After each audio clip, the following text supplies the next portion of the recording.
Assalamualaikum warahmatullahi wabarakatuh. Pada video kali ini saya akan menjelaskan mengenai tayamum. Tapi sebelumnya bagi teman-teman yang belum subscribe, silakan subscribe terlebih dahulu agar channel ini bisa lebih berkembang dan lebih bermanfaat. Terima kasih. Selanjutnya kita ke pembahasan. Dimulai dengan pengertian tayamum. Tayamum adalah pengganti wudhu atau mandi sebagai alternatif ketika tidak ada air atau karena sakit. Tayamum dilakukan dengan mengusap muka dan kedua tangan dengan debu disertai niat. Dasar dari tayamum ini adalah firman Allah Subhanahu wa taala di dalam Al-Qur'an surah Al-Maidah ayat yang ke-6. A'udzu billahi minasy syaithanir rajim. Bismillahirrahmanirrahim. وإن كنتم مرضى أو على سفر أو جاء أحد منكم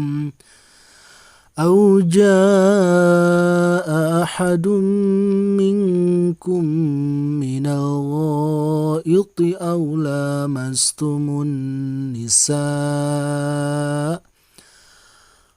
لامستم النساء فلم تجدوا ماء فتيمموا. Artinya, dan jika kamu sakit atau dalam perjalanan atau kembali dari tempat membuang air besar atau menyentuh perempuan lalu kamu tidak menemukan air, maka bertayamumlah. Quran surah Al-Maidah ayat yang ke-6.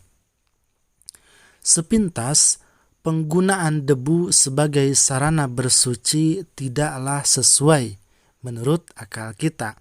Karena debu ketika dipakai tentu saja akan menambah kotor badan kita, bukan malah membersihkan. Lalu, apa makna filosofis penggunaan debu? Jika kita lihat dari segi asal-usul penciptaan manusia, maka sangat logislah debu digunakan sebagai sarana alternatif dalam bersuci ketika tidak menemukan air. Allah menciptakan manusia dari dua unsur. Yang pertama yaitu unsur air dan yang kedua unsur debu. Selain sebagai unsur penciptaan, air dan debu juga merupakan unsur utama tumbuhnya makanan yang dikonsumsi manusia sehari-hari. Jadi, meskipun secara lahiriah tampak mengotori, namun secara batiniah malah mensucikan. Selebihnya, debu merupakan pengingat bahwa pada akhirnya manusia kembali ke debu, yaitu ke kuburan maksudnya. Lantas, mengapa yang diusap hanya wajah dan tangan? Kenapa kepala dan kaki tidak diusap, padahal merupakan anggota wudhu? Jawabannya adalah karena meletakkan debu di kepala merupakan perbuatan yang sangat tidak disukai oleh seorang manusia.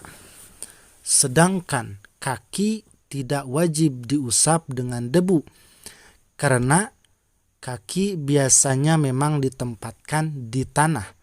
Tayamum sendiri merupakan ibadah, sedangkan ibadah perlu dibedakan dengan kebiasaan sehari-hari. Selanjutnya, pembahasan mengenai syarat-syarat tayamum.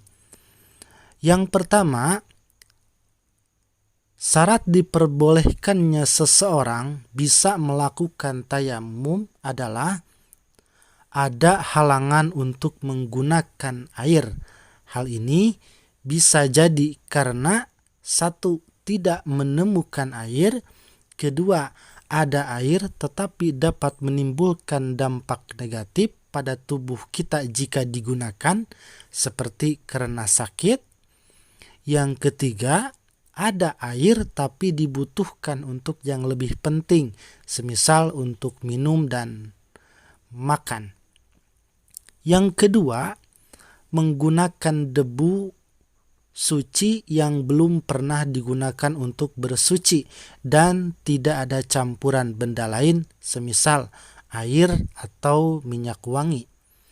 Yang ketiga, dikerjakan setelah masuknya waktu sholat. Hal itu karena tayamum merupakan bersuci untuk keadaan darurat. Jika belum masuk waktu sholat, maka tidak bisa disebut dengan darurat dan tayamumnya tidak sah. Yang keempat, sudah melakukan pencarian air setelah masuk waktu sholat ke semua arah, kecuali kalau sudah yakin tidak ada air atau melakukan tayamum karena sakit. Yang kelima, harus beragama Islam. Jadi tayamum tidaklah sah dilakukan oleh orang non-muslim. Karena untuk apa ya orang non-muslim wudu gitu bertayamum. Yang terakhir, harus menghilangkan najis yang ada pada tubuhnya terlebih dahulu jika ada najis. Kita lanjut ke pembahasan mengenai rukun tayamum. Fardu atau rukun tayamum ada 5. Yang pertama, niat. Niat tayamum dilakukan ketika memindahkan debu, yaitu setelah menepukan kedua telapak tangan ke debu dan berlanjut sampai mengusap wajah. Adapun bacaan niat tayamum adalah nawaitu tayammuma listibahatis sholatil mafrudati lillahi ta'ala. Artinya, saya niat tayamum agar dapat diperbolehkan melaksanakan sholat fardu karena Allah Ta'ala. Tayamum tidak boleh diniati untuk menghilangkan hadas, karena tayamum hanyalah bersuci sebagai pengganti dan tidak dapat menghilangkan hadas. Kenapa? Karena agar orang yang melakukan tayamum dapat melakukan sholat fardu, sholat sunat, dan ibadah-ibadah lain yang membutuhkan suci atau taharah. Hendaknya dalam niatnya menyatakan diperbolehkan melaksanakan sholat fardu seperti contoh bacaan niat yang barusan saya bacakan. Yang kedua, memindahkan debu. Maksud dari memindahkan di sini adalah adanya usaha dari orang yang bertayamum dalam memindahkan debu. Jika tidak ada usaha, semisal berdiri di tempat yang berlawanan dengan arah angin, kemudian langsung mengusap wajahnya yang terkena debu yang dihempaskan oleh angin, maka hal itu tidak cukup. Sebab dalam praktek tersebut tidak ada unsur memindahkan debu. Yang ketiga, mengusap wajah. Caranya adalah mengusap dari bagian atas wajah dan meratakannya ke seluruh permukaan wajah dengan 1 kali tepukan. Sedangkan batas wajah yang harus diusap sama dengan batas wajah yang harus dibasuh dalam wudu. Yang keempat, mengusap kedua tangan. Batas tangan yang diusap adalah dari ujung jari sampai dengan siku, sama seperti dalam wudu. Caranya, usaplah tangan kanan dari ujung jari-jari sampai dengan siku dengan menggunakan tangan kiri. Lalu, usaplah tangan kiri dengan menggunakan tangan kanan, juga dari ujung-ujung jari sampai dengan siku.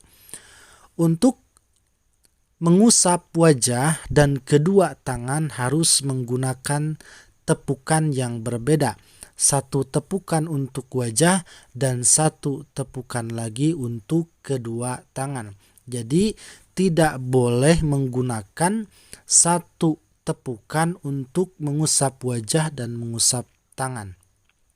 Yang kelima, tartib, yaitu dilakukan secara berurutan. Dalam tayamum harus mengusap wajah terlebih dahulu, lalu mengusap kedua tangan. Tidak boleh yang diusap itu tangan terlebih dahulu, lalu mengusap wajah. Kalau seperti itu, maka wudunya atau maka tayamumnya tidak sah. Selanjutnya mengenai sunat-sunat tayamum.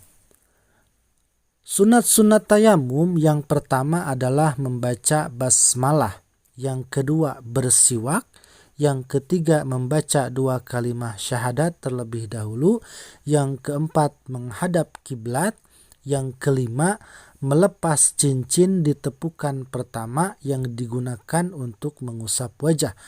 Pada saat tepukan untuk mengusap kedua tangan, maka cincin wajib hukumnya untuk dilepas.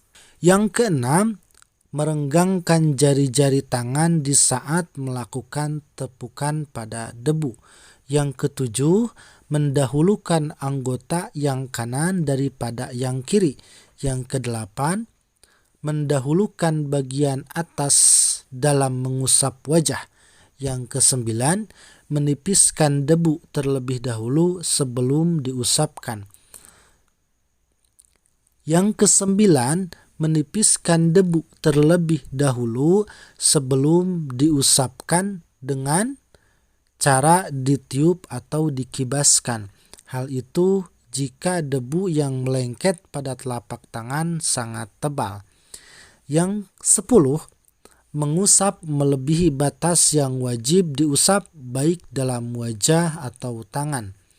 Yang ke-11, berkesinambungan atau mualat, yaitu segera melakukan rukun yang kedua setelah selesainya rukun yang pertama dan seterusnya.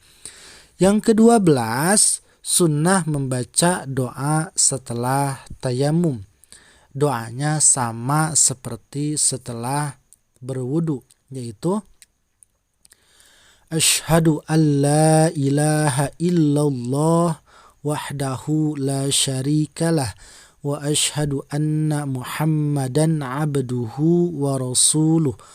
Allahumma ij'alni minat tawwabina waj'alni minal mutatahhirina waj'alni min ibadikas salihin. Subhanakallahumma wa bihamdika asyhadu an la ilaha illa anta astaghfiruka wa atubu ilaik. Artinya, aku bersaksi bahwa tiada Tuhan selain Allah, Maha Esa dan tidak ada sekutu baginya. Dan aku bersaksi bahwa Nabi Muhammad adalah hamba dan utusannya. Ya Allah, jadikanlah aku termasuk orang ahli taubat. Jadikanlah aku termasuk orang yang ahli bersuci. Dan jadikanlah aku termasuk golongan hamba-hambamu yang soleh. Maha suci Engkau ya Allah, dan dengan memujimu aku bersaksi bahwa tidak ada Tuhan selain Engkau. Aku mohon ampun dan bertaubat kepadamu. Selanjutnya pembahasan mengenai apa yang dimakruhkan dalam tayamum. Ada 2 hal yang dimakruhkan dalam tayamum. Yang pertama, memperbanyak debu ketika mengusap sehingga dapat mengotori wajah dan kedua tangan. Yang kedua, mengulang usapan pada setiap anggota tayamum. Pembahasan selanjutnya mengenai apa yang dapat membatalkan tayamum. Yang dapat membatalkan tayamum diantaranya, pertama, terjadinya hal-hal yang dapat membatalkan pada wudu. Jadi, apa yang dapat membatalkan wudu maka dapat membatalkan tayamum, seperti keluarnya angin dari dubur kita atau bersentuhan kulit dengan perempuan yang bukan mahramnya.